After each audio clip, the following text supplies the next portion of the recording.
Okay, we have audio. All right, sorry about that. I forgot to hook up the mic. It does happen sometimes. So I'm trying something out tonight, which is that I've been playing for like a really long time, trying to figure out how to get both TikTok and YouTube live at the same time. Haven't done it yet. So I just set up two cameras. And so both of you are live at the same time, and we'll see how that goes. So what we're going to be talking about tonight is the First Amendment. I think that it is kind of a big deal right now. Obviously, it's something that a lot of people are talking about, and we're going to be looking at some different voices on the First Amendment. Hello, Jen. So we're going to be looking at some different voices on the First Amendment. We're going to be kind of checking into it, looking at some different stuff. And one of the things I'm going to do that I came up with a little earlier is I set a timer for 15 minutes. And every 15 minutes, I'm going to stop and read it again. Because first of all, people are going to be wandering in and out. Second of all, I don't think we can hear this enough right now because even, I mean, this is my job. This is what I do all day, and I still kind of forget what's in this. There's some very specific language in here that, I was thinking about today, and I was like, oh, right, that does say that. Which, of all people, guys, like, come on, I should know this, right? So, I'm going to start right now by reading the First Amendment. Congress shall make no law respecting an establishment of religion thanks, Jen. Congress shall make no law respecting an establishment of religion or prohibiting the free exercise thereof or abridging the freedom of speech or of the press or of the right of the people peaceably to assemble and to petition the government for redress of grievances. Okay. Give me 1 second. I'm going to do something real quick, which is so I'm trying out some techie stuff here, and I'm having one little snag which I'm hopefully going to fix right now. Let's see if I can.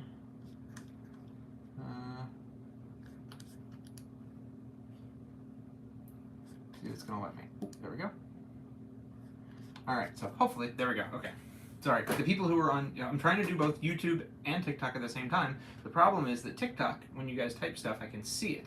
The YouTube, it only pops up for a second and then it disappears. So I wanted to make sure that I would be able to see things without having to pay attention to everything at the same time. All right, so we've run through the First Amendment. This is, really important. One of the things that I wanted to start with, and this is, like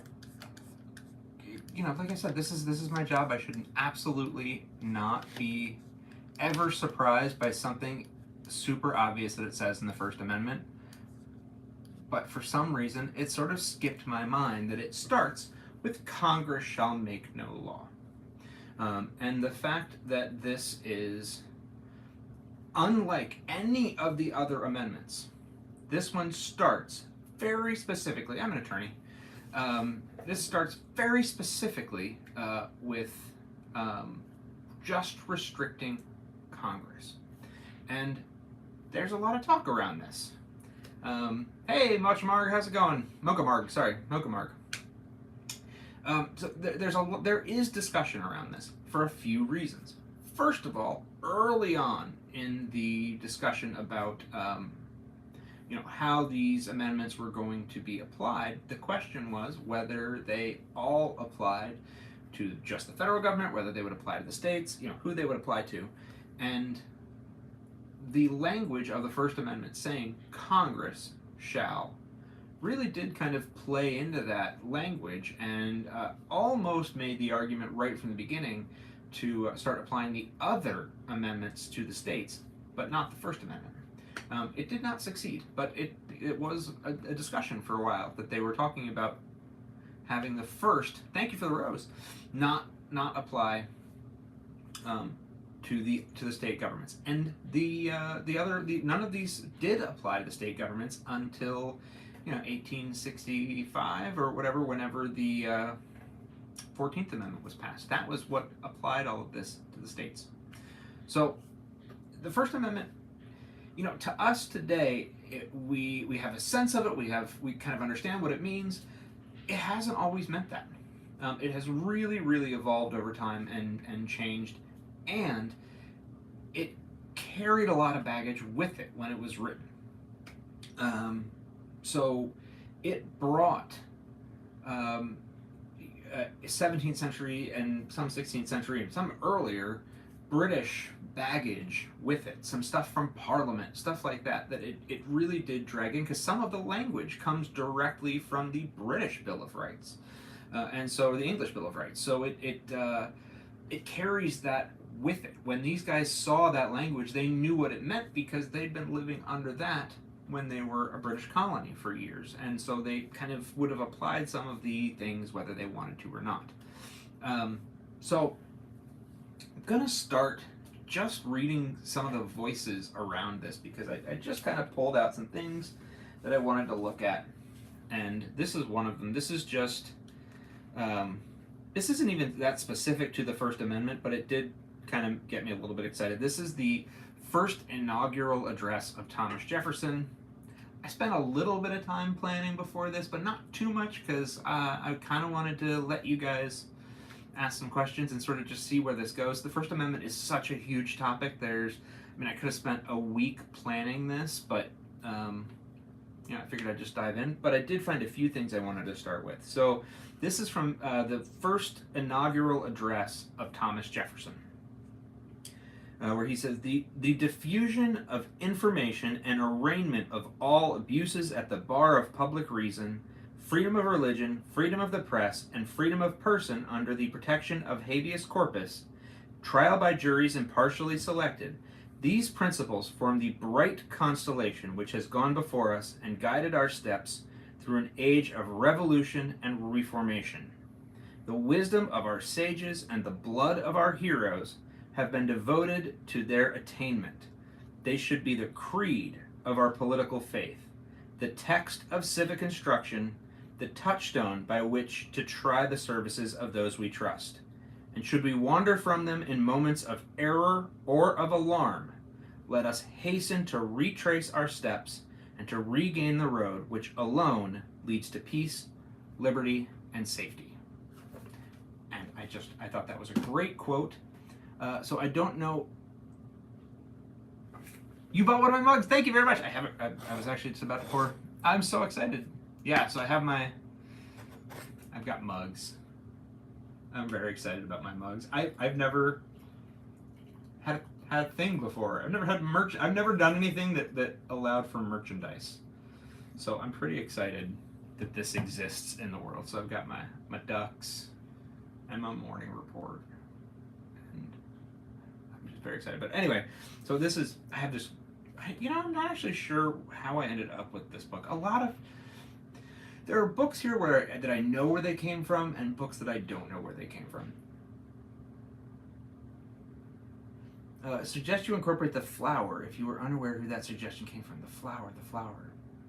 You mean these guys, the little flowers?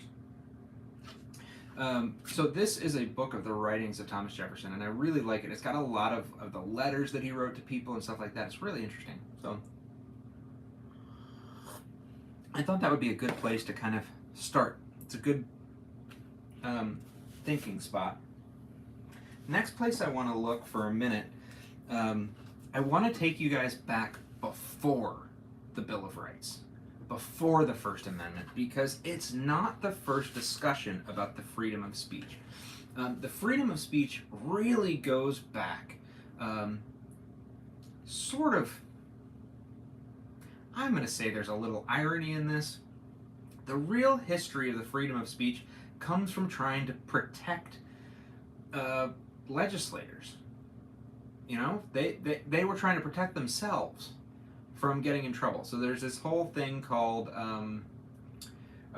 seditious libel, and that's kind of the root of libel and sedition, and all this stuff is all about trying to prevent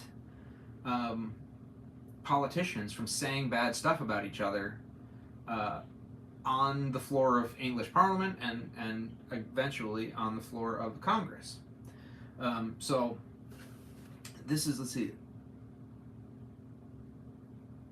Oh, History of Our Time by Carol Quigley.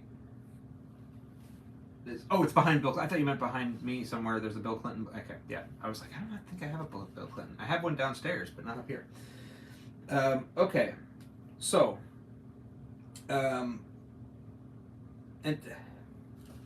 so there was a lot of talk at the beginning. Before we have a Bill of Rights, we have the 7 Articles. That's the original Constitution, right?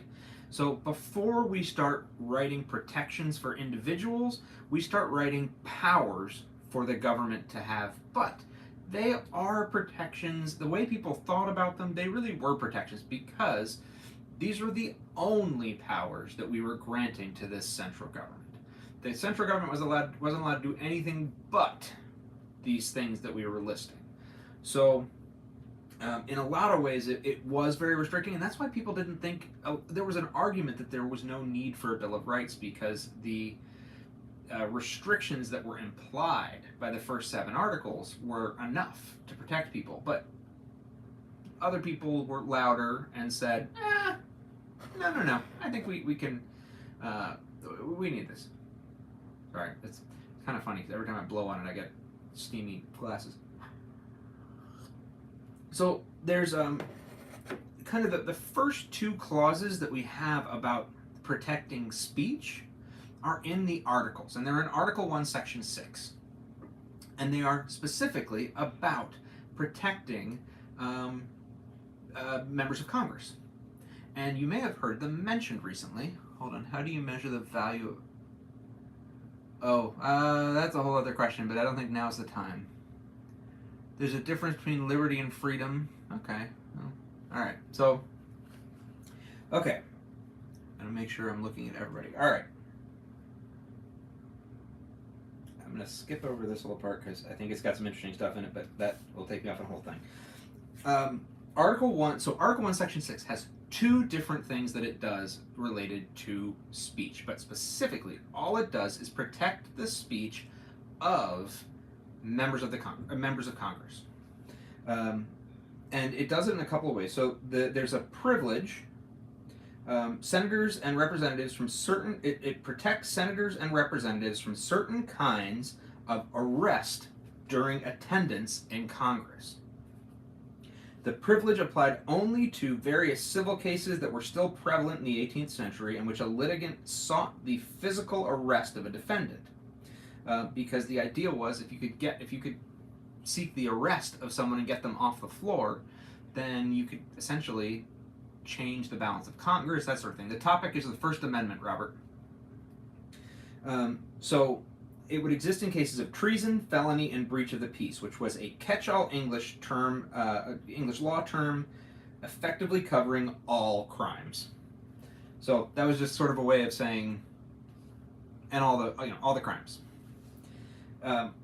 Without the privilege, a single private civil litigant might undo the voter's verdict by keeping their man off the floor. So one person could go and essentially outweigh the entire voting public of a particular district by having that person arrested for something that they did or said.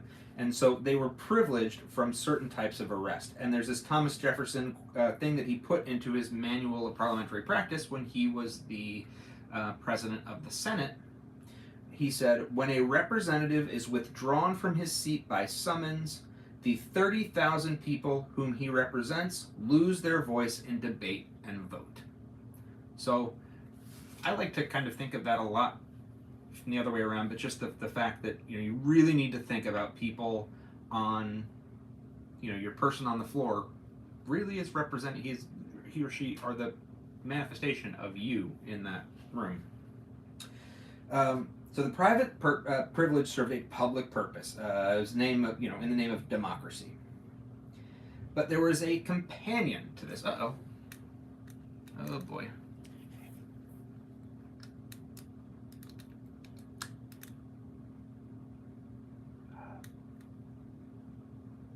Well, hold on one second, guys. Sorry, I'm gonna keep talking in a moment, but my system went all wonky. Oh, that stinks. I forgot to. So I have, like I said, I'm doing two different phones, and I plugged one in and forgot to plug the other in, and they were both low on battery when I started. So the microphone just drains the battery right out of it. So, pardon? You were hiccuping. Yep, I know. So I gotta just get back on there real quick. Sorry about that. See, this is why these are experiments, right? I'm trying this out. The civil rights. So now I'm gonna have to start that all over again, I think. I think, right? I don't think I can jump back into it. Yeah, alright. Resume. Yeah, there we go. Okay. My apologies, guys. My phone ran out of battery for a second, so I forgot to plug it in. Whoops. And the microphone just drains the battery right out of the phone. Yep, sorry about that. Okay, so we have the one thing. The second one, and yes, Jefferson was very wise. Thank you, Jen. The second one is it's a companion privilege to that one, which is shielded congressmen from being questioned outside of Congress for any speech or debate in either house. They can't be asked about anything they say. And this one comes kind of directly from the English Bill of Rights of 1689. The freedom of speech and debates or proceedings in Parliament ought not to be impeached or questioned in any court or place out of Parliament. So it's just kind of the same thing. They just kind of borrowed it and moved it over. Nope, sorry guys, I just, my battery just died. So, okay, so these are these sort of protections for people in Congress. Keeps them from getting in trouble for what they say, keeps them from getting arrested on the floor, and they're all kind of interconnected with protecting democracy and protecting the flow of information. But it's all kind of rooted in this same idea, this freedom of speech on the floor. And you may have heard over the last few weeks that some members of Congress have said that they want to use this freedom to announce who is going to. Sorry, I'll answer that question in a second. Threw me off. They're going to use that freedom to announce the list of Epstein victims, or who the people, because the Epstein victims, if they say that stuff out loud, are all going to get sued, and members of Congress can say it on the floor of Congress without getting sued. They have this immunity; they're protected. So, but what's particularly interesting is that because everybody was coming to Congress, they had to get to and from Congress. And some people lived very close to Congress, and some people lived a 3 days horseback ride from Congress. The people who were a 3 days horseback ride from Congress were way more vulnerable to being stopped and asked questions if these immunities only existed on the floor, right? Whereas, somebody who lives a very short trip away can just be, they just jump in. They're nearby. And so this privilege was eventually extended to include the trip to and from Congress, no matter where you were. And so that was sort of a way to kind of make it fair for everybody who was coming, people who were coming all the way from Georgia, Massachusetts, wherever, that they were all protected from this. But this is the root of freedom of speech and kind of this pre-idea that we're going to protect speech before we move on to starting to protect it for regular people. And let's see here. We have here, in America, the privilege also implicated issues of federalism. Congressional debaters could claim absolute immunity from state civil and criminal libel actions, just as state lawmakers speaking in their assemblies could fight off federal suits. And in the late 1790s, this immunity for state legislative speech emboldened Virginia and Kentucky legislators to condemn federal lawmakers at a time when it would be where critics were being kept mum under the Sedition Act. So remember the Sedition Act, the Alien and Sedition Act, which we're still talking about today, was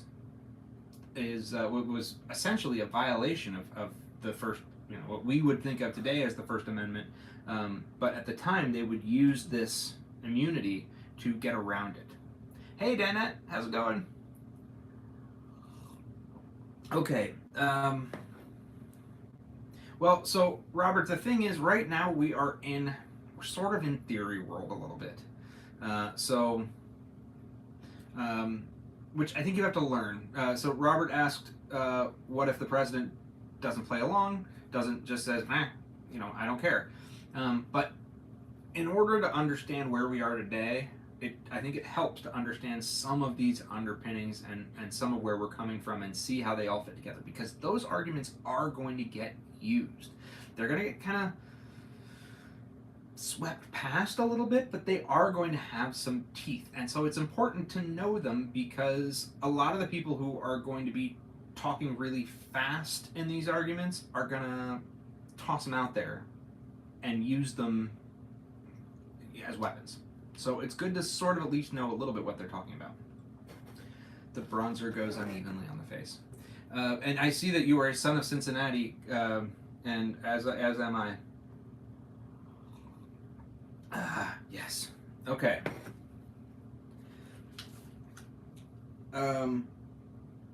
But it's important also to note that where I'm reading that, I read that Jefferson quote, and Jefferson is coming out of that era where the Alien and Sedition Act were written.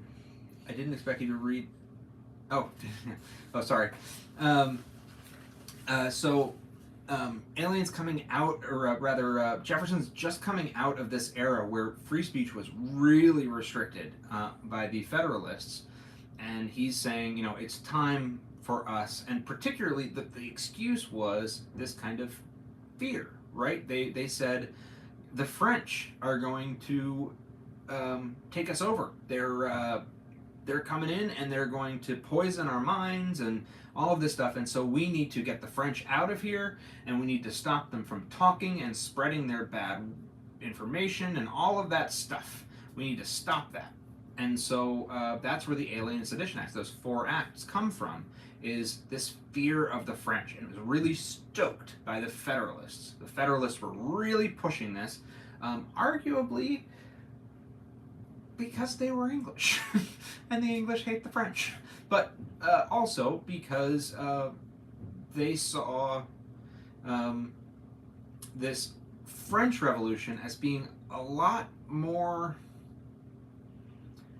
whereas the American Revolution was a little bit more top-down. Rich people, poor people, all Americans fighting against one common enemy. Whereas in France, it was really more divided down the middle, right? It was the bottom against the top. And the certain people in America did not want that ideology catching on in, stateside. So they really didn't want that, So even though we'd just been friends with the French, all of a sudden they kind of said, oh, but those were the old French. Those were the French before the Revolution. These are the new French after the Revolution. We don't have to talk to them. Those guys didn't help us in the war. It was the French aristocracy that helped us in the war. So they wrote all these laws and suppressed all this speech, but that was so incredibly unpopular, you guys, that it basically destroyed the Federalist Party. And particularly, it was I have not given an Edmund Burke lecture, but it was particularly problematic for Alexander Hamilton, who had really, really stuck his nose in some places, guys. I'm a full-on fan of Hamilton. I wish I could be a little bit less of a fanboy of Hamilton, but I understand that it definitely, no matter how you listen to it, it plays him up as the hero. He's not a hero. He's not a great guy. So he there's a lot of shady stuff he does, and particularly even if you're looking at it from the perspective of John Adams, who was essentially the head of his party. John Adams was the Federalist president, and Alexander Hamilton was playing him. I mean, he was planting bad stories about him in the press and got caught doing it, like hard. like really bad. It's like he'd been doing a bunch of stuff, and it was all kind of suspected to be him, but finally he got caught, and it was like, oh, this has all been you this whole time, hasn't it? And yeah, it was him, we think. But so, oh, I don't know, and I probably can't say that word without getting my getting. They were great friends. They battled quite a bit, didn't they? Well, Jefferson and Adams were not good friends. Jefferson, I'm sorry, Adams and, sorry, I meant that the other way around. Adams and Hamilton did not get along super well. Although, in fairness, Adams was kind of an old coot. But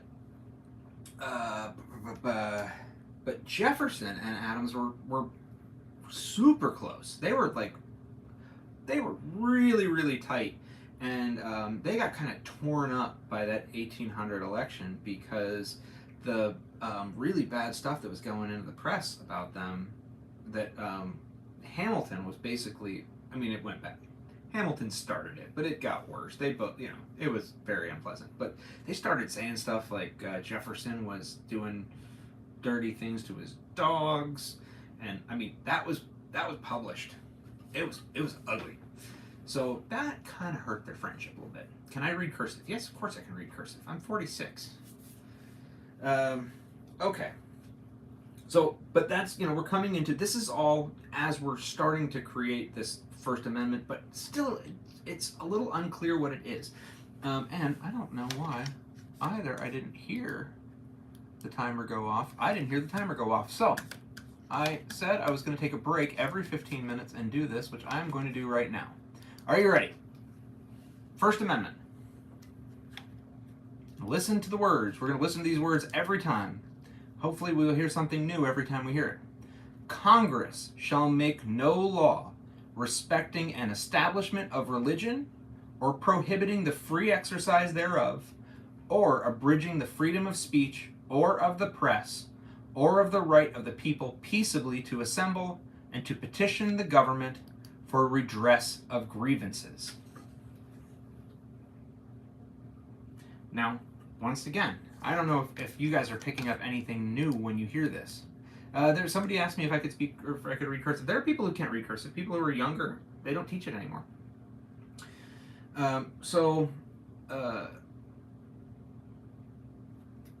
Okay, so if you're hearing any, I'll tell you, I forget that it starts with Congress shall make no law, and it's important to remember that.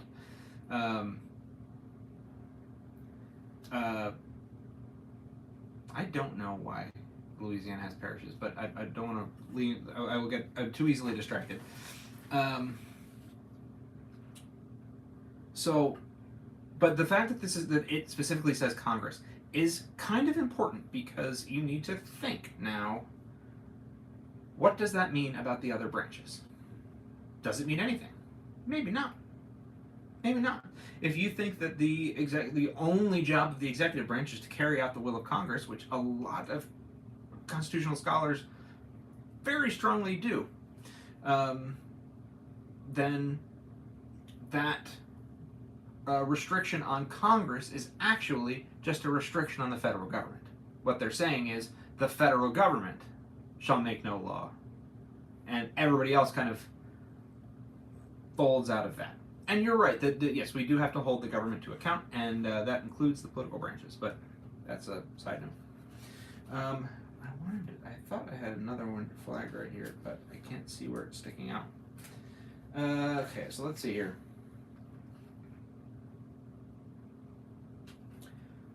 All right. In 1798, in violation of all that the Constitution supporters had said and written, Congress passed the Sedition Acts. Though congressmen calling themselves Federalists backed the act, very few of these men had been Federalist leaders a decade before when the American people ordained the Constitution and added a Bill of Rights. Madison, who was a preeminent founding Federalist, not to mention the sponsor of the Speech Amendment, joined forces with Jefferson, who was not a Federalist, who was the anti-Federalist, to crusade against the oppressive act. While Jefferson emphasized that Congress lacked any enumerated federal powers to enact censorship laws, so this is the question: do we need a Bill of Rights, or does the restrictions of federalism, is that enough?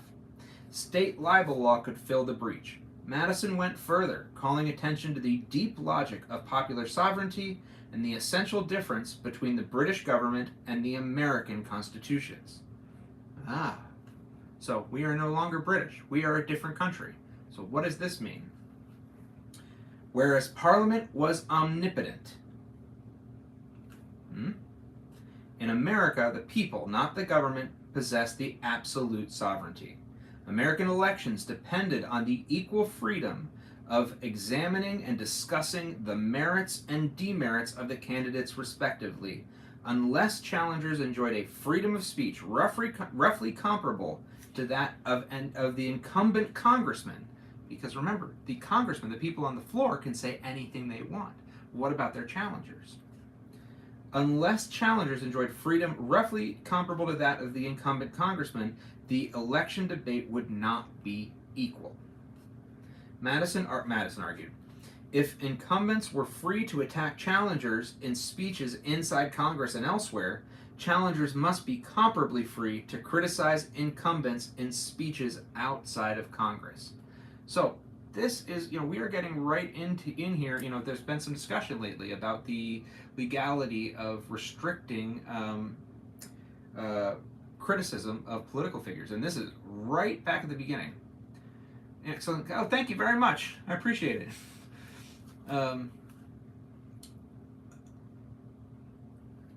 Okay.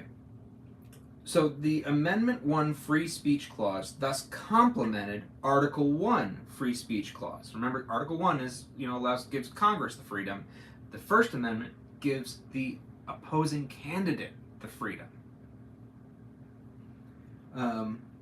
Thus complementing Article 1 free speech so as to guarantee America's true sovereign, the people, the same broad right of political discourse traditionally enjoyed in England by the sovereign Parliament.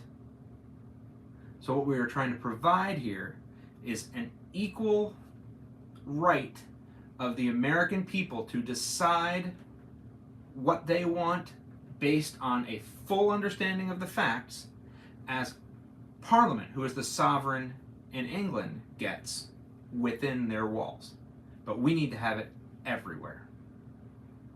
So that is how we go from, that's how we evolve into what we have right now, or how this argument starts to evolve. Well, and yes, you can see this being misconstrued as free speech only works for those running in office. It's really more that free speech is rooted in that need. And as we develop the idea, it grows out into the concept that we have this marketplace of ideas, this free flow of ideas, and without that free flow of ideas, an American public is unable to freely decide who is best to represent them. Because you make those decisions based on information, right? And if that information is restricted in any way, then that freedom to make the best decision you can is taken away. And that freedom is absolutely crucial to the sovereignty of the American people. We are the sovereigns of this country. We are the kings of this country. So this is kind of how this develops. These are these old English concepts and really old Germanic concepts building their way over hundreds of years and through all of these different philosophical filters into this modern idea.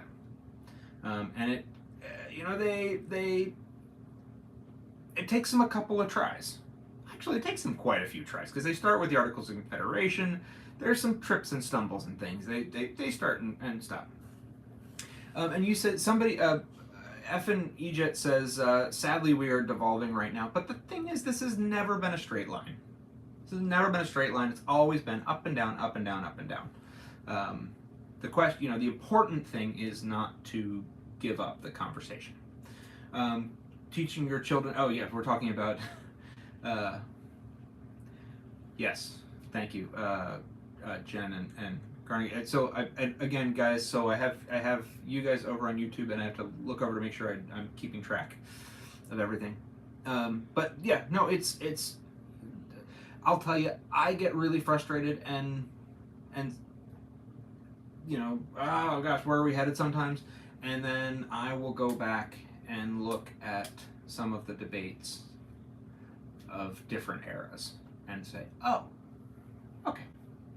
Now, that doesn't mean that everything always ends up better, but so far it has. The arc of the moral universe is long, but bends towards justice is absolutely true. So far. But there are definitely bumps in the road, and some of those bumps are bigger than others.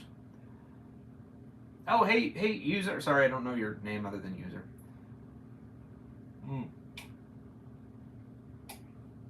Okay. I have. I forgot to start the timer again. I'm gonna. I made this rule. I gotta stick by it. A gentleman always resorts to his words before drawing the sword. I think that what's particularly interesting about what you said, Kanagita, can I get a channel? Sorry, I thought it was. And can I get a channel said, a gentleman always resorts to his words before drawing a sword. And one of the things that I find the most fascinating, and it's this concept that I've kind of been working on for a long time, and I feel like at some point I'm going to find a really good diagram of this that gets this apart, because I never quite, it's in my head somewhere, it's a little hard to get out. But the idea is that throughout history, thank you very much, Beth. Thank you. Throughout history, kind of prior to this 1600s era, every major big political organization, and I mean different countries and that sort of thing, were usually organized in such a way that all the way at the top of the pyramid of power, there was a sword. In one way or another, there was usually a series of armies, there was usually a series of people, but there were a bunch of people with some sort of use of force that whoever was in charge, the king or whomever, had at his or the queen's fingertips. And that is how, at the end of the day, the laws were enforced. They might be enforced on the micro level through social pressure or whatever, but at the end of the day, if you got all the way to the top, if you got pushing and pushing and pushing, eventually you were going to run into a sword. And America does not have a sword at the top. It explicitly does not have a sword at the top. Sometimes it doesn't act like it, but that is frankly the case. All the way at the top, what we have are words. We have an agreement. And all the way at the top, we just have this kind of loose handshake. And that's part of the problem, is that a lot of people are, that so much of this relies on people being willing to participate in this organization, because there is not a sword at the top.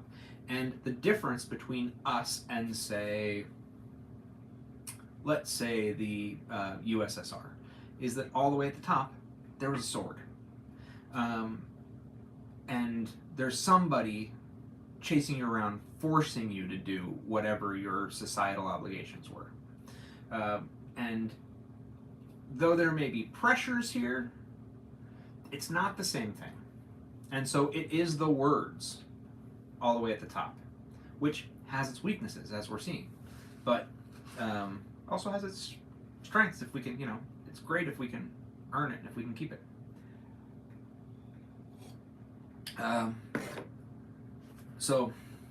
Okay, let me see here. I think that, did I finish that? I really love that idea of the kind of American people being the sovereign and being given an equal footing, or the officer, being given an equal footing to this earlier right that was given to members of Congress. I like how that kind of walks through.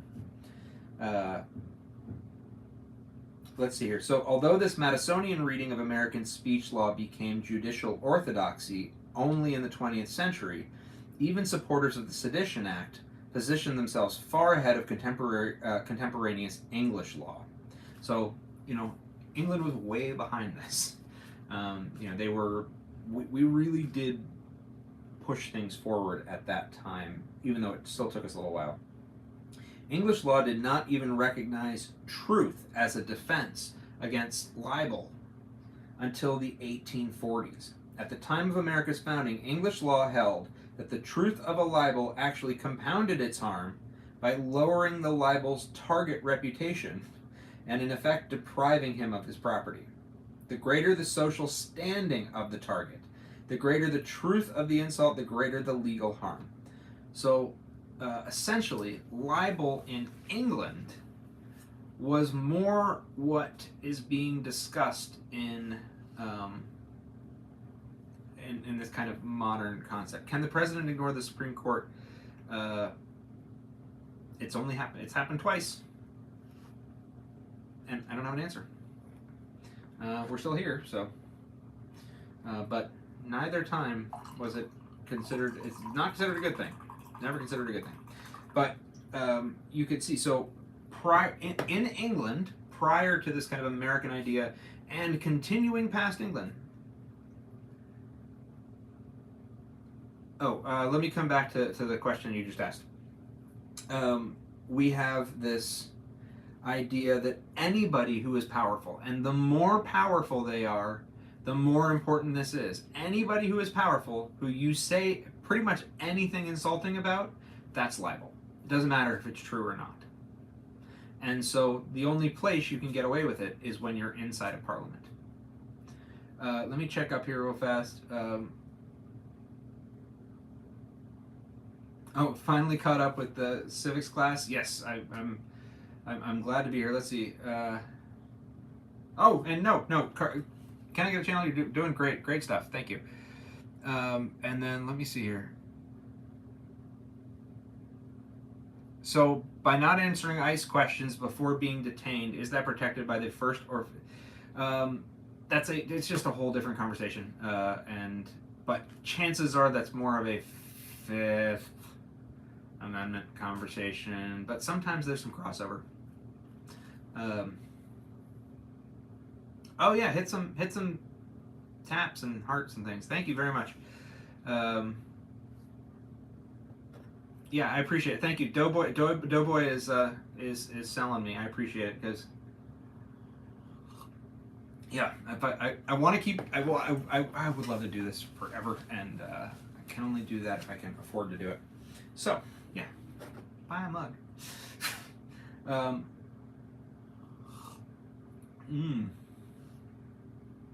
Raspberry zinger. It's too late for coffee. It's way too late for coffee. I'm too old to be drinking coffee at night. Okay. No problem, Krispy Kreme. I'm glad to help. Keep in mind, that is not legal advice. That is, what do we call it?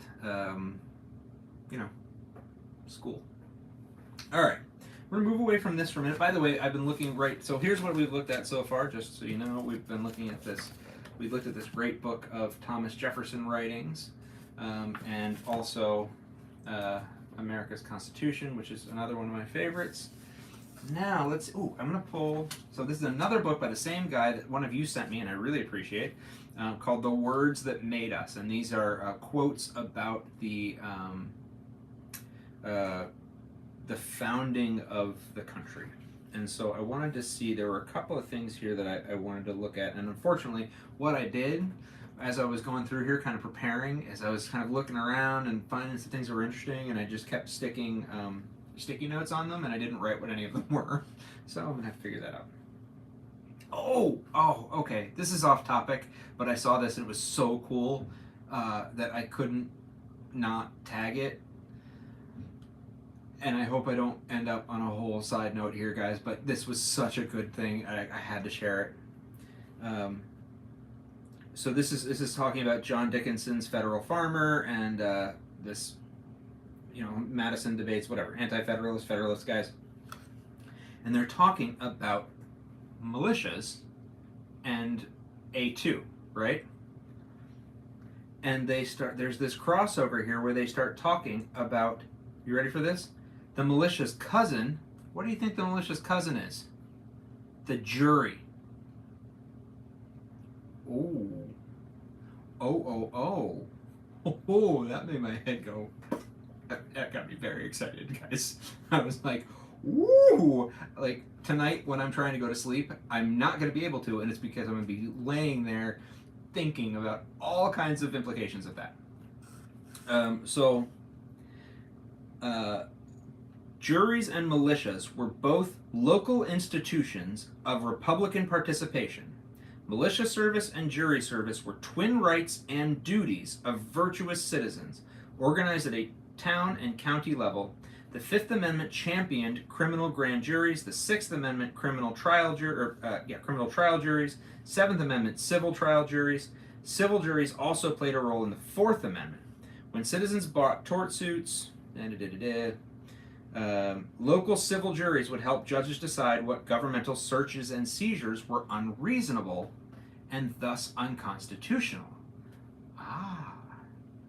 And so, I have to back up a little bit, but the idea is that the Second Amendment is thought of as a Republican bulwark, but so is the jury. These are both things that are American people kind of interfering by design with the function of government to make sure that there is not too much power among the government. Which the idea of a jury being a militia just got me very excited, guys. I'm sorry. That touched every little geeky part of my brain, and I'm gonna be thinking about that for a while. I probably at some point I'm gonna write like a whole book about that, because that's just very exciting to me. That's sort of like everything. I've been doing all this research on militias and stuff, and not on sort of the rights of the federal government, the different parts of the federal government to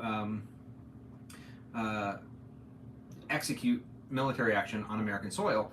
And part of one of my like whole trains that I've been studying is this idea that the militias are supposed to serve as a isn't that interesting, Jen? Thank you. As a bulwark is the only word I can think of, but a wall keeping back the federal government, because the federal government can never cross its line if there are militias in every state training individually, which there are. They're called the National Guard, training on an individual basis to essentially put down the federal government if they ever try to get too big for their britches. The problem is that if the federal government can, hey Andy, how's it going? If the federal government can federalize the militia, then that inherently removes that power. And I'm just really intrigued by the arguments that come out of that. The geek in me just goes nuts. I don't have an answer to any of it, but it just makes me very excited that those arguments exist and that I could go crazy. But when I line that up with the idea of the jury and jury nullification and all of that, it kind of makes a lot of sense. So anyway, I thought that wasn't even something that I tagged because of this conversation, but I couldn't avoid telling you guys that. It was just too good. All right, what was I actually looking for here? The First Amendment affirmed core conversational rights of speech, press, petition, and assembly. Okay, did I skip over here? Oh, we're still talking about grand juries. Okay.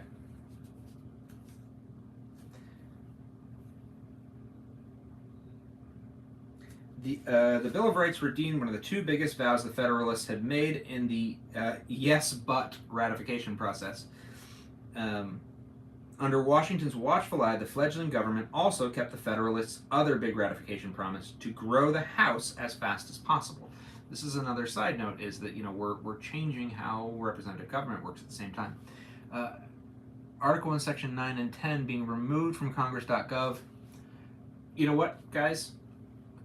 Sometimes you have to take people at their word, even when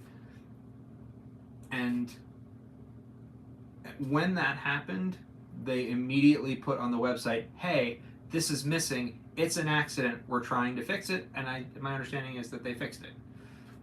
It's not like they can make that disappear. My guess is that an intern hit delete. That's my guess. But I'm going to take them at their word on that, because I don't think anybody's going to really think that taking that off of the website is going to somehow change its validity. That would be really stupid, right? Like, come on. Okay, let's take a moment here. We just hit 15 minutes. So, First Amendment. Darned interns indeed, by the way. Having been an intern and screwed stuff up before, and my bosses got blamed for it, sometimes it just happens. All right, First Amendment. Congress shall make no law respecting an establishment of religion or prohibiting the free exercise thereof, or abridging the freedom of speech or of the press, or the right of the people peaceably to assemble and to petition the government for redress of grievances. And I'd like to know if you guys have noticed anything new since I've been reading that, because frankly I have. And I read it all the time, but sometimes you just forget. You read it and it just kind of blends together. You don't pay as much attention to it after you've read it like 100 times. And I'm sitting there going, oh yeah. Let's see here. Is this? Oh, so I kind of already went through this part, but let's see if there's anything. So they talk here about Barron v. Baltimore, and this is a case where City of Baltimore violated the federal constitution. It was a Fifth Amendment case, but Justice Marshall at the time saw and explained the universe in this grain of sand. The issue he understood ranged far beyond the Takings Clause. Apart from the First Amendment, which referred explicitly to the federal government, Congress shall make no law. The Constitution's early amendments generally used the passive voice. All of the other ones are passive. So the question at hand involves virtually the entirety of the Bill of Rights. Did the various rights in the Second through Eighth Amendment, right to bear arms, right to be free from unreasonable seizures, right to be criminally tied to public, immune from double jeopardy, all of these apply only against federal officials or against all governments? If the court sided with Barron and against Baltimore, federal courts could presumably invalidate state and local laws and practices across a wide range of matters, not otherwise implicating national security and interests of sister states. And so they didn't. They didn't at the time, but it is a really big question, and it's really interesting. What's their answer of abridging? It's a good question. That's a good question. A bridge. What does that mean? And this is one of the things, this is why constitutional interpretation is so important, is what the heck does that mean? And I'll tell you, one of the things that's really grabbing me right now, even though, again, I've read this 100 times, is the petition the government for redress of grievances, which, we're sort of seeing a lot of pushback against right now. Redress of grievance, there we go. Can I Get a Channel just said the same thing. That and there are scores of sites with the complete U.S. Constitution available. Yeah, also true. So yeah, that was my thought of that. And does abridging include threatening to take away? And that's been a conversation. And I don't know. So, hey, okay. Hi, how you doing?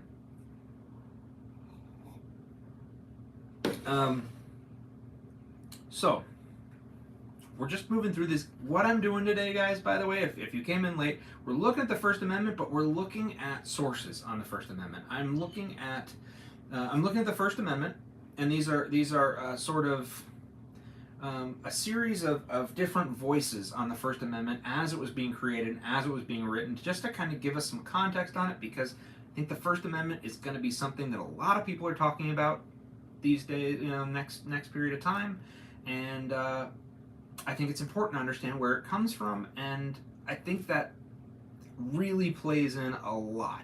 It's, I did a video on when the Wall Street Journal case, when Trump sued the Wall Street Journal. I did a video on sedition, or on on all of that, libel basically, and somebody got very annoyed in the comments about the fact that I kept talking. Most of the video was about the First Amendment, and this is why. It's all rooted in the First Amendment. Like the creation of libel laws and the origins of the First Amendment come from, it is a straight line. They are from the exact same sources. And so understanding that and understanding why we created them, one of you guys just mentioned that certain reads of what I'm saying could lead somebody to think that the First Amendment was only written for people running for office. And while there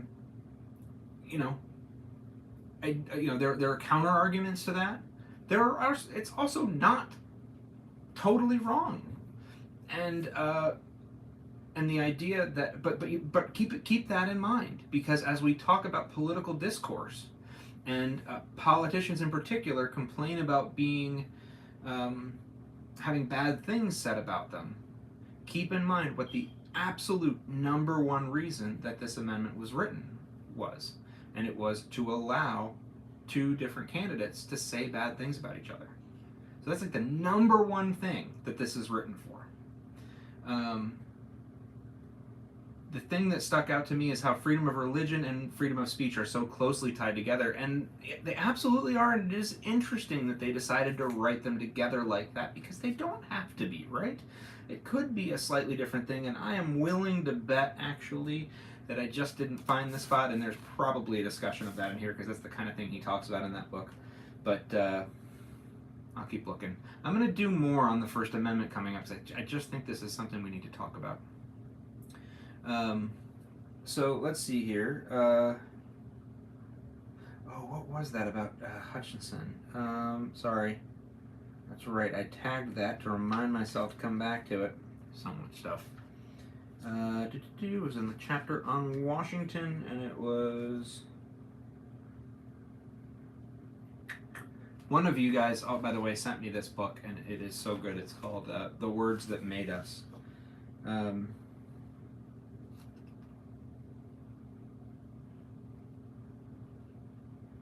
to find, there was a footnote that I had marked, and I'm guessing that there somewhere here there is a post-it note right next to it.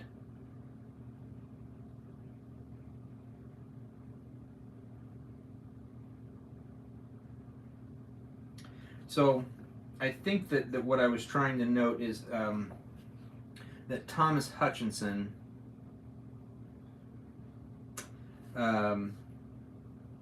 in the early 1770s had tried to use seditious libel law. This is obviously pre-1776.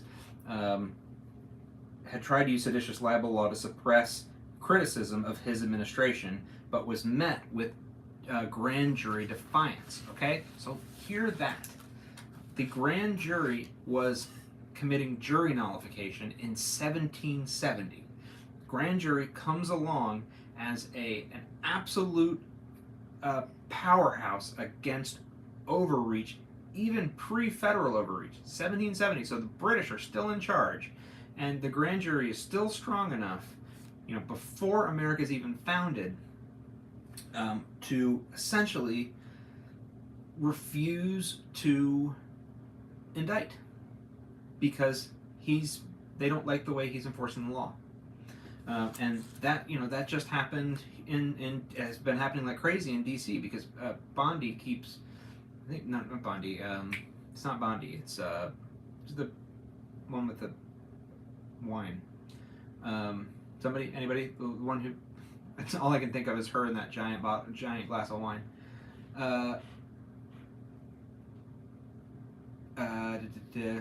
Pirro, yes, Jeanine Pirro, who was trying to push really hard for these very strong uses of law in the city.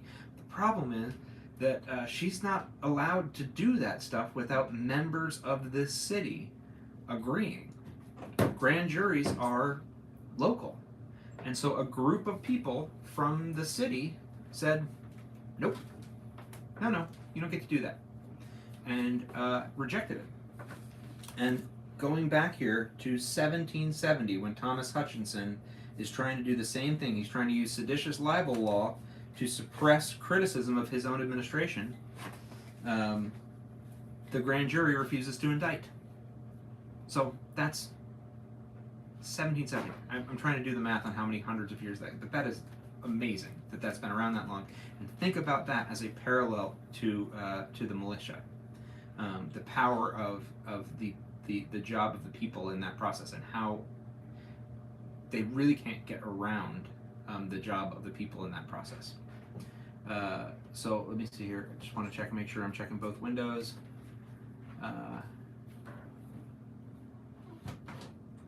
Yeah, and freedom of religion is in some degree freedom of thought, and that's a very good point. Hey, magician, yeah, cool, thank you, Andy. It is freedom of thought, so that makes a lot of sense. And particularly at the time, I would imagine, religion was kind of a touchy topic. It's always a touchy topic, right?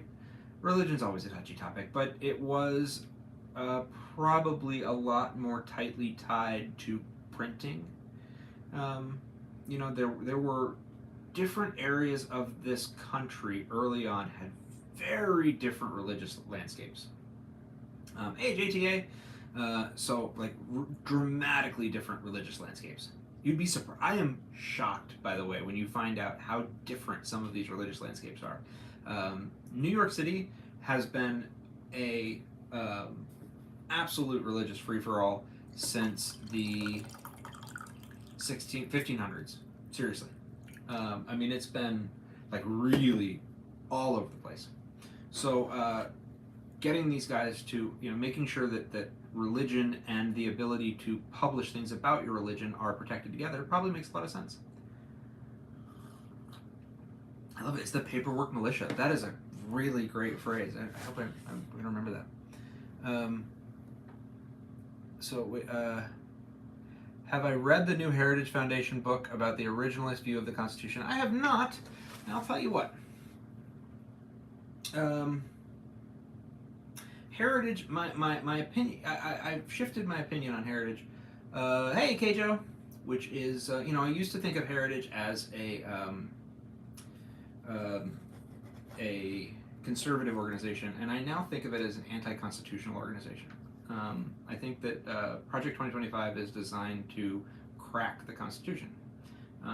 Like I said, there's no sword at the back of the Constitution, and so they've tried to find ways to find any loophole they can and exploit it. And the only reason to do that in an organization that's made up and is based exclusively on our agreement and our willingness to work in that, I think it has changed over time, definitely. But it is based on our willingness to agree to it. So if you are actively not agreeing to it anymore, then you are trying to break it, and that is their goal now. So I think of them as an anti-constitutional organization, not a conservative organization, which makes them a little bit easier to criticize. Because, yeah, I think Project 2025 kind of, and I'm sure, and I'm sure there are different people there who think different things, but that is how I see it. So, why do they want to break it? Because they want to rewrite it. They want to rewrite it in a manner that is more favorable to their view. But the problem with the Constitution is that it can't be rewritten. It's essentially a contract. So you can tear up the contract and write a new one, but you can't. We're not a country anymore at that point. It's a new country. So that's what they want. and that because I don't see any other logical way of reading their actions. You stand on the corner and point to the pothole. It's what I do with most of my day. I just stand outside and point at potholes. The truth is evident and immutable. I love the word immutable. So anyway, that is how I feel about the Heritage Foundation. And it was, I don't know why, it was something that hit me real hard the other day. And I was like, why have I not come up with that concept before? And now I'm standing by it. And I'm saying it loud. I'm probably going to get in trouble for it.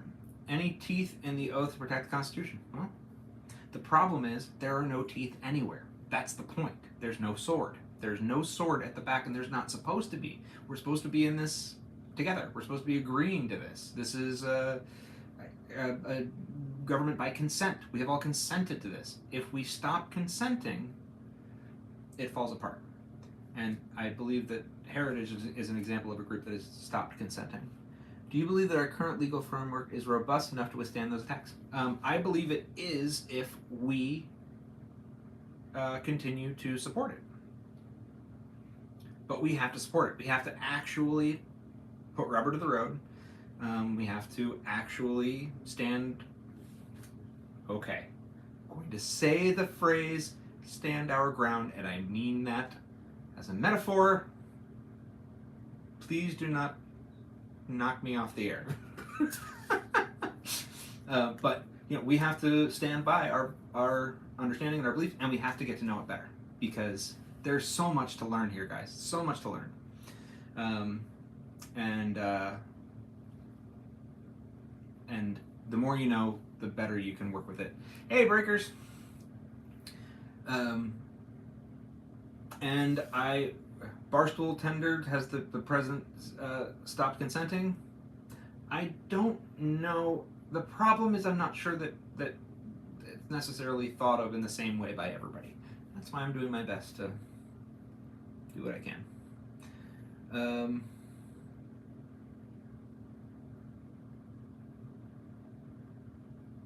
Can I prove I'm an American citizen?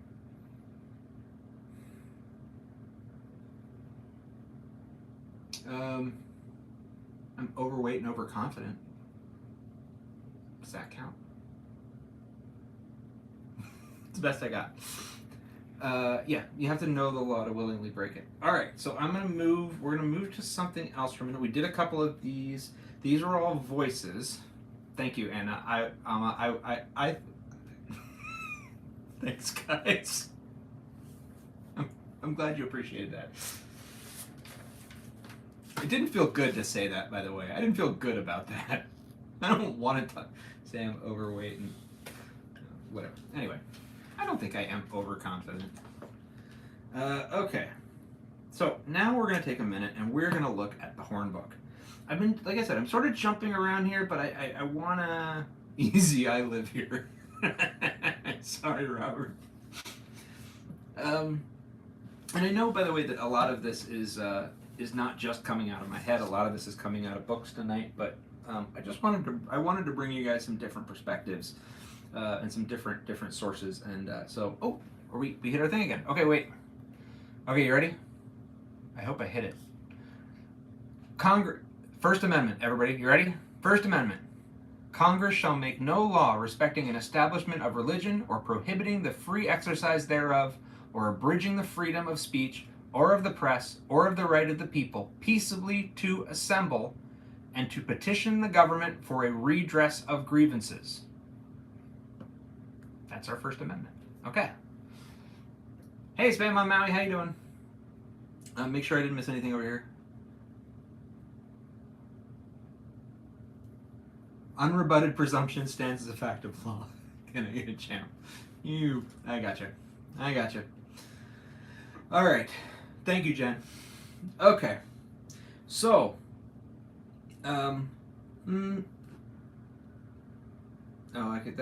a lot of, okay, so what we're looking at here is the Hornbook. Hornbook, yes, it does. It does make me smile. The Hornbook is it's a study aid before study aids. Before, like back in the day when. Oh, don't be sorry. Can I get? I hope it didn't hurt. Can I get a channel? I was joking. Okay, all right, good.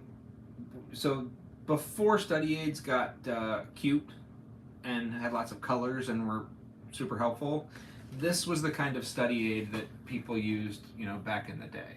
It's a very dry, giant study aid, but it's written in more of a conversational tone rather than some other things. And so I broke this out to look at the general principles of the freedom of speech. And they say that they're going to start with the historical and philosophical background of American and English experiences with laws restricting speech, especially political speech, which we've kind of gotten into. So I'm sort of, let's see here. The exception of religion clauses, which are examined in the next chapter. Okay. The court has used the 14th Amendment to incorporate all of the First Amendment freedoms to be applicable to states and local governments. So that's important, because that did not always happen. Did I make a second account? Nope. That's just somebody doing their thing. I don't know if someone asked if we're going to have a civil altercation. I don't want to. I think that would be really, really dumb. I think it would be. There's something a little bit hilarious. Never mind. You know what? I'm not going to say that. That's stupid. Yeah, I think it's. No, I think that's silly. Yeah. So okay. All right. The modern complexity into which the First Amendment has developed was not even a gleam in the framers' eyes when the when they ratified the First Amendment in 1791. The Supreme Court did not actively protect the freedom of speech until the end of the first quarter of the 20th century. Interesting, okay? So, I mean, I'm not sure I would totally agree with that, but, we're talking about the First Amendment. No name. Oh, I forgot to hit the timer again. Boop. All right. In the last third of the 20th century, the court developed a basic framework for analysis of the government's ability to restrict expressive activity, which the court continues to use. Okay, so I can see what they are saying here, which is, so something that kind of developed in the 20th century was the idea of sort of how the Supreme Court addresses questions really did change. It became a lot more formulaic, a lot of things that you can draw as charts, a lot more, if this, then that kind of thing. And that is something that really showed up over the last 100 years or so, and so it makes sense that First Amendment law would develop like that. They're saying that it didn't develop at all. I wouldn't say that's entirely true. Now, the one thing that is kind of true is that the Supreme Court didn't really take the role that it has today in being sort of the first line on in constitutional interpretation, or constitutional, I want to say restriction isn't really the right word, but the idea of who in the government was going to hold the government back from violating the Constitution changed very dramatically as we got into the middle and the late 19th century. The person who was responsible for really holding the whole government back from violating the Constitution was the president. That was the president's job. It was sort of thought of kind of in the tradition of George Washington, that the president was sort of the best, most kind of all-around great human being that we had to offer. And so, among other things, the president would be the most well-schooled in constitutional law.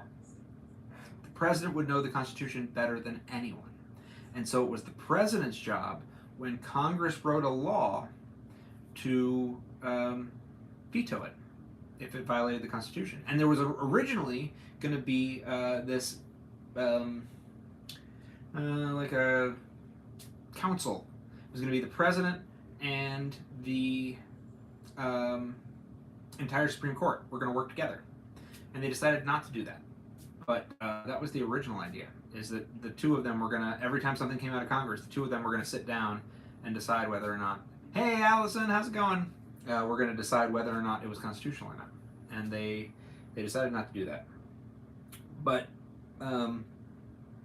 so I can see what they're saying. There is definitely, the 20th century court is very, very different from, say the 19th century court on every way. I love it.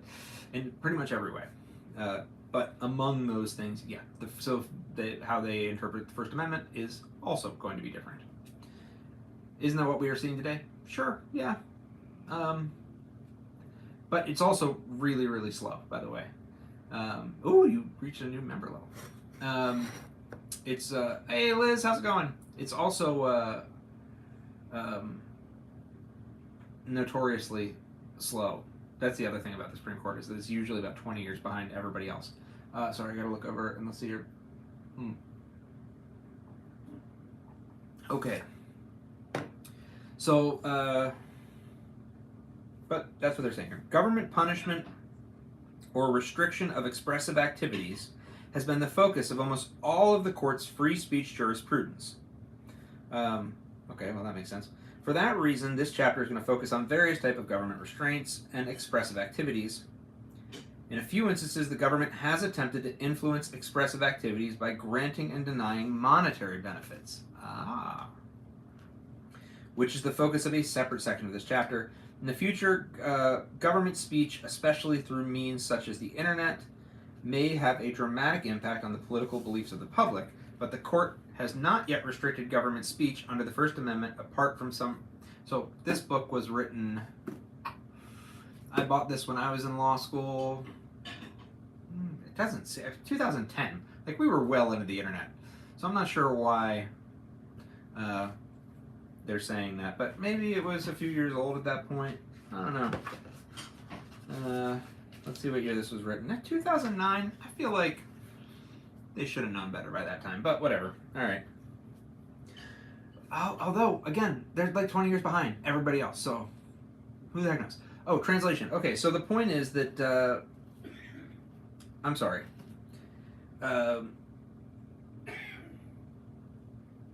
Basically, they're talking about a few of the different ways that the government has dealt with restricting freedom of expression, such as, actively restricting expressive activities or punishment for expressive activities. But sometimes they've done it by deciding whether or not they were going to give out money. And that's going to be a big topic. That's a big thing we're talking about right now. Because the question is, a lot of these canceled grants and stuff, why were they canceled? Were they canceled because of what the people were saying? Or what the people believed? Was whatever reason they were canceled, did it have to do with their freedom of expression? So that's going to be, a question. But then what they said at the end here is that, well, the government hasn't really restricted anything on the internet yet, or anything related to internet expression yet. And that's because it was 2009, and I guess they were just behind. So, and they're just sort of going to interesting. So the next thing we're going to talk about here is content and viewpoint-based laws. And I think that's probably going to be the last thing we're going to talk about tonight, because we're really going out of the general concept and into more specific stuff here, and I feel like that's another lesson. Whoops, sorry guys. And this is actually, Krispy Kreme just asked, do restrictions and laws with the First Amendment get strict scrutiny? And this is exactly what I was about to talk about. So,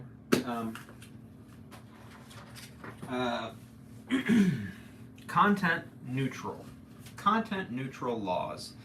Things that restrict speech and are content neutral get a lower level of scrutiny than things that are content-based. So what does that mean?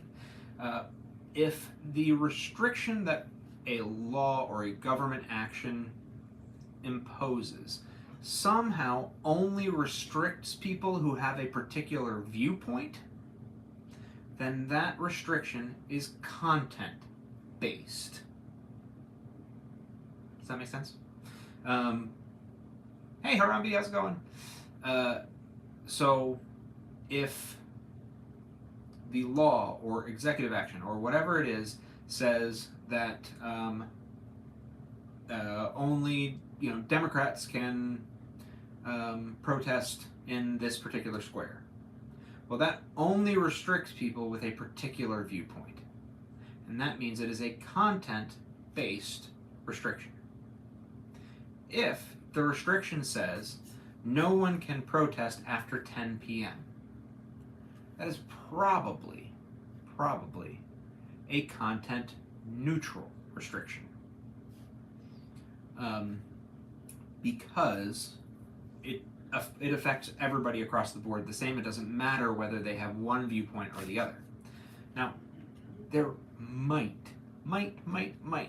be a very rare thing where maybe you could argue, if there's a particular situation where someone is being excluded because their organization, I don't know, maybe they're vampires, I don't know, so they can't come out during the day, then okay, maybe, but it's just the only one. So usually what you can do, there's something called time, place, and manner.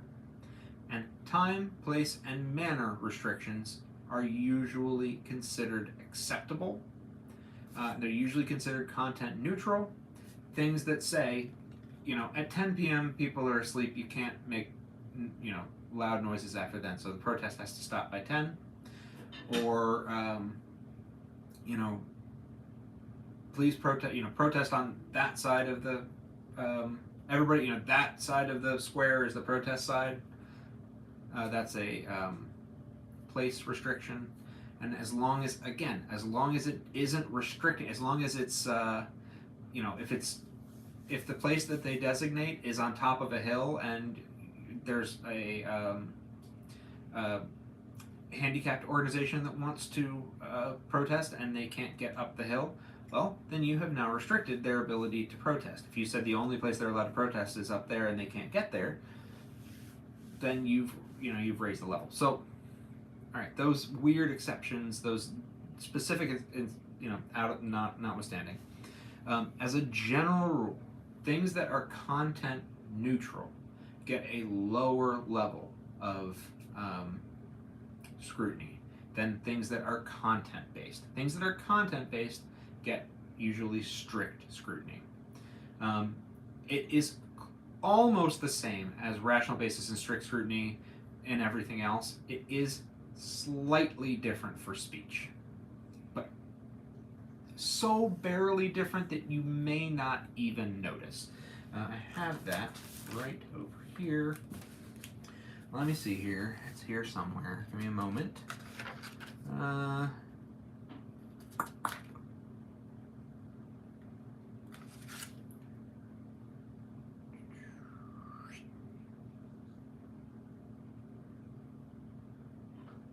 I'm trying to remember the exact wording because it's really close. It's to the other strict scrutiny test, but it's got like one word is a little bit different. It has to do with being narrowly tailored, but they say it just slightly differently. But it's the same general idea, and it's right here in front of me. And now I'm annoyed because I had it ready so that I could tell it to you guys. And unfortunately, the notes that I'm looking at are from my bar review, and there's a lot. I had to write them. They're handwritten because I was listening to a class, and they are absolutely illegible. So let me see here.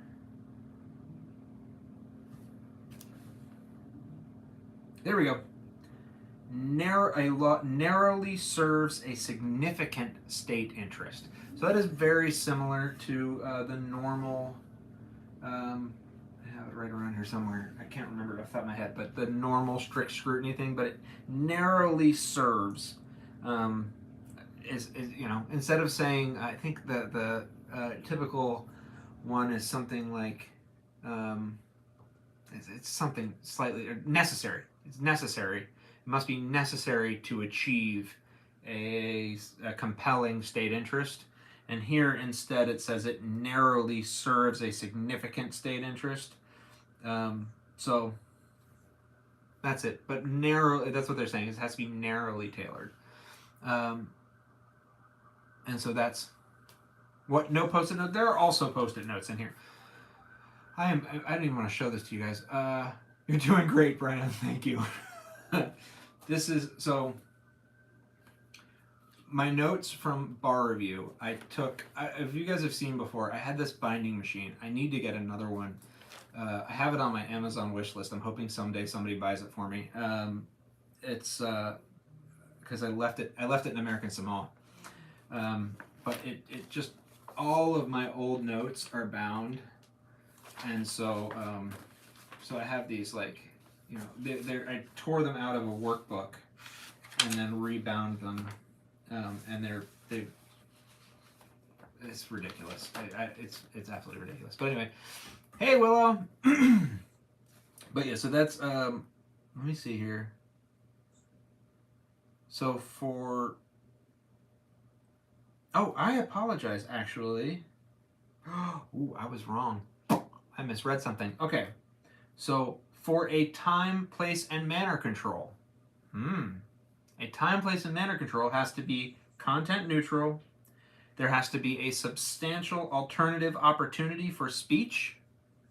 And it has to be narrow. It has to narrowly serve a significant state interest. So that is not strict scrutiny. What is the Thorne book? The Thorne book.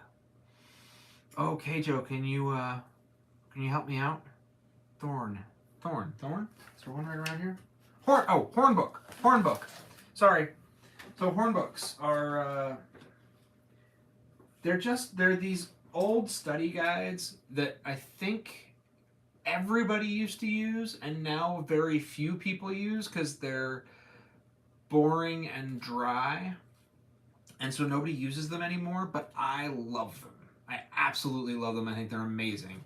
And now everybody wants the more colorful study guides that have. I'm trying to look for another. I think my other study guides are all elsewhere. But usually they'll have little charts in them and little drawings and things, which really are more helpful for a lot of people. I don't get me wrong, but I do find this when I really need something. This has so much in it. It's so freaking long. It is, how many pages is this? 17, it's almost 1,800 pages.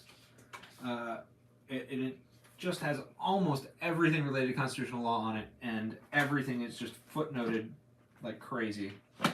So it kind of explains absolutely everything.